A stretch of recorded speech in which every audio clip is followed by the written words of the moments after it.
Human trafficking is a pervasive global problem with severe implications for its victims.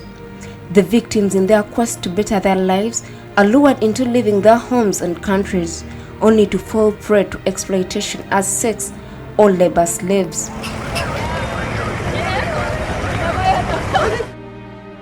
Both internal and external trafficking exist in Uganda, which is a source, transit and destination country for trafficking in persons. Internally, over 100 children as young as 4 years are trafficked every year from rural areas to the city center for domestic labor, scrap metal collection, and street begging, among others. Although there are no clear statistics of those trafficked out of the country, Commissioner of Police Moses Binoga, the national coordinator of the Task Force Against Human Trafficking, noted that the numbers seem to rise with time. And in internal trafficking, it is mostly children who have been victims, and most of these are trafficked for illicit purposes. People claiming they want to take care, they promise to take care of children when in that sense they want to use them to get money from donors. Other children are being trafficked for domestic labor, others are being trafficked for other forms of labor, and then there are also those who are being trafficked for sexual exploitation.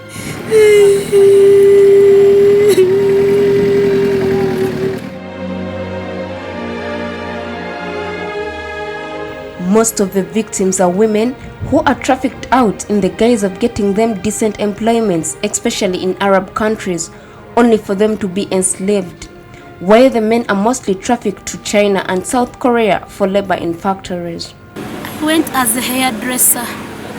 I reached Oman. They told me all your certificates for hairdressing aside, you're now a housemaid.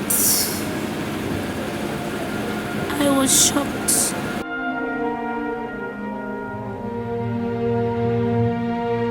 When she brought them to me, she told them that they've agreed to go and work as housemaids. So me, I didn't have a company that takes people to work in abroad.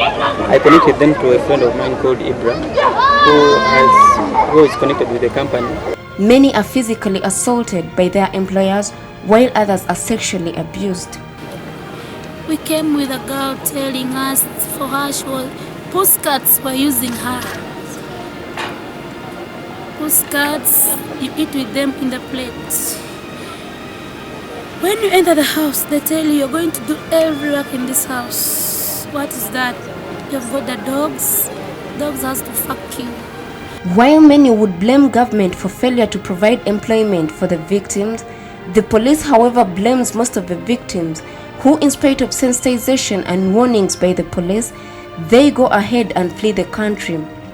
Most of these, after being intercepted at Entebbe airport, opt to use border exits and flee from the neighboring countries. And so they use through Kenya, all of the border points. There are so many border points through Kenya, Malaba, Busia and others, Ruakaka. So they are using those ones. Some are using Juba, others go through Kigali and use Katuna, others go through Mutukula and go to Dar es Salaam. However, the Uganda Police Force has strengthened its security at different border points. Of course, making sure that we stop porous borders and making sure that everybody who accesses our borders are checked through the normal immigration procedures. We'd like to urge Ugandans, whenever you see immigration, to cooperate and give us information, because if we don't have that information, we may not be able to apprehend illegal immigrants.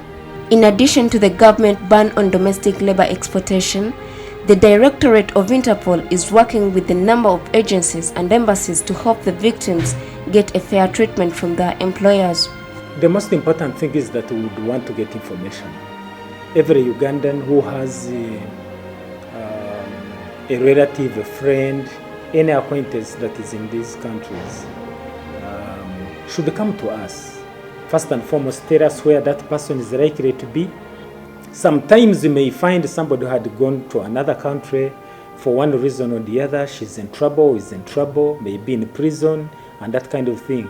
Our role is to make sure that we coordinate with our diplomatic channels, that is foreign affairs or our embassies or high commissions, wherever they are, to make sure that they pay consular visits to these people and negotiate for these people to come out of trouble. Many have been rescued from the inhuman treatment, while the police are working hard to crack down on the perpetrators involved in the illicit human trade. We make sure that we catch the criminal networks and the gangs that are involved in this. We stop the borders and whatever, but as long as these guys are still benefiting from these criminal activities, these transnational crimes are going to keep on moving because they are highly, profitable kind of venture. Although the police is working tooth and nail to have the vice kicked out, they have been faced by a number of challenges. Among these is concealment of information by the victims.